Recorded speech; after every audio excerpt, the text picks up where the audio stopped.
session kickstarts the social sector PPPs, and we're starting with a fireside chat.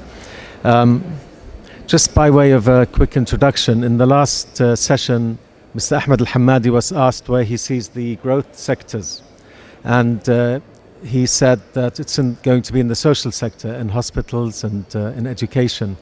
And this is possibly why in this particular WAPPP forum we have a total of 6 sessions dedicated for the social sector PPPs. And I can't think of a better person to kickstart this with me than Karine Bachongy.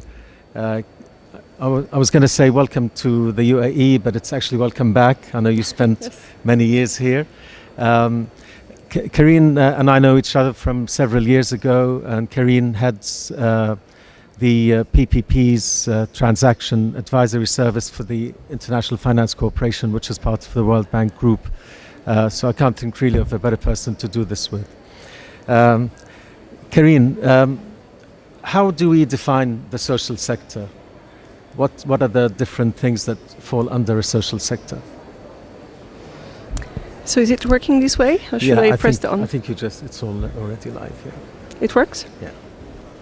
So at the World Bank, we define social sectors as being healthcare, education, affordable housing, and everything which is sort of around these 3 areas. So it's quite a large sector nowadays. About 10 years back, we just had a couple of projects in healthcare, and that would be it. Now it constitutes 30% of the PPP transactions that we deliver. Wow. So quite a substantial number of projects. Because we have, it's I think now 12 years of experience overall in this area. We have a lot of lessons learned to input in the projects. But because we actually work with conceptualization, your company, yes, on a number of them. Indeed. And what is interesting is how much social sector projects are actually being done in the region as well. I mean, of course, we're in Abu Dhabi. In Abu Dhabi, they've done schools PPP, and now they've launched the student accommodation PPP. So we're seeing it in several. In Saudi, of course, schools and hospitals, but also recently courthouses. So there's been a tender for courthouses. So that's kind of extending also the definition more broadly of social sector PPPs. So what do you consider to be special about social sector and the PPPs around it? Oh, well, okay. I mean, the panel just before talked about the effect of the pandemic. I think when it comes to healthcare, I don't even need to justify. So many governments are now reaching out, trying to develop healthcare PPPs, trying to sort of upgrade public health services with the help of private partners. Mm-hmm. So, I mean, you touch upon the very basic needs of a population, in fact, right? Mm. I mean, human capital, that's a country number 1 asset. Yeah. So that's what is very, very special. When you talk about education, for example, so again, that's a basic need. It has a direct impact on basically poverty levels, a direct impact on the ability to move socially. Mm-hmm. But it also impacts the competitiveness of a country, right? If the workforce is educated and sort of productive. So now if I speak about housing, that's mm-hmm. another subject which is sort of perhaps less known, but growing very fast. Some statistics reckon that 1.6 billion people do not have access to adequate housing. Mm. So that gives you the dimension of the problematic in social sectors, and again touching upon the very, very basic needs. Yeah, and that of course generates a certain expectation in people, in citizens, about the provision of social infrastructure and social services. Yes, that's very true. And the expectations are very high. And from my humble point of view, rightly so. Mm. You can never reach actually expectations. I'm from France, maybe you hear from my accent, but even there, people say that the health system is not functioning as it should. But anyway, let's be very precise. You have the Social Development Goals number 3, which says that by 2030, we should reach health for all, even more than health, wellness, well-being. Yes. And access to vaccines, access to pharmaceuticals. So all of that is very precise, and I think expectations should be measured by this. Yeah. I was reading lately also in the Lancet very interesting stat that you have a huge discrepancy in life expectancy between high-income countries and low-income countries of nearly 20 years. So this is striking, right? And that gives, I think, some dimensioning of where expectations should lie. Yeah. But it's interesting when you quote a statistic like this, that those with the high life expectancy as well as those with the low life expectancy actually have high expectations of their government nevertheless. So read a country with a life expectancy, say in the mid-80s or late 80s, will still demand more from their government.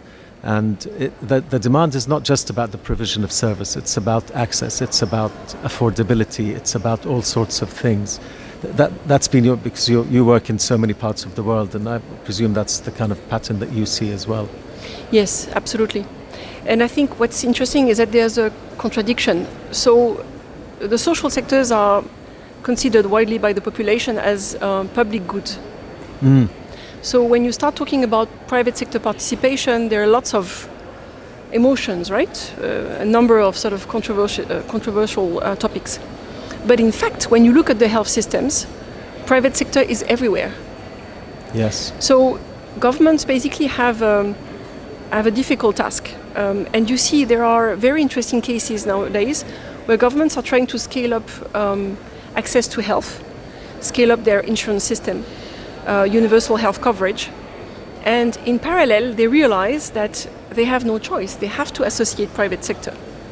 You take, there are several examples of that, but I'm just thinking of Côte d'Ivoire with a very clear plan towards universal health coverage. But 40% of the healthcare is delivered by the private sector. I was speaking also in Nigeria, right? Because they have now a very nicely done health reform, presidential health reform. The same, they know that without associating private sector, they will never reach their goals. Egypt is also a very clear example.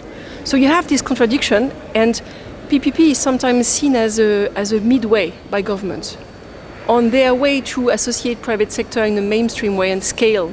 They can devise specific contract. So that's how governments can start sort of fulfilling the expectations in the public sector, associating private sector to upgrade public services.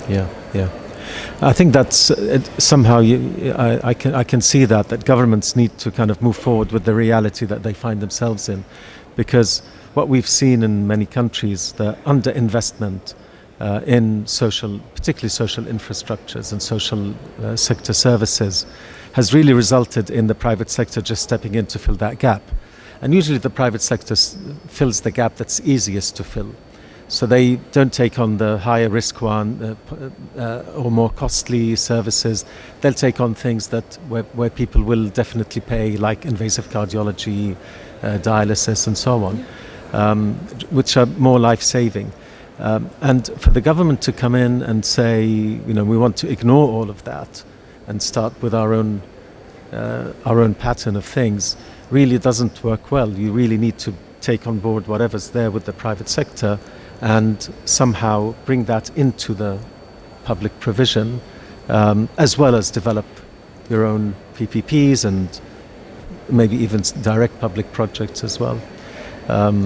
But yes, we see that issue with filling the gap, and that then causes an issue with access, because once it's private only and you have to pay, then access diminishes because those who can't afford can't access those services. So it becomes a rather vicious circle.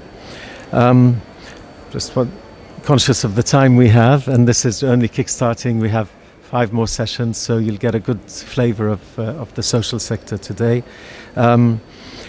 If we can just close off by talking about the key obstacles. So like 1 or 2 key obstacles that you have faced in your wide experience in structuring PPPs in the social sector?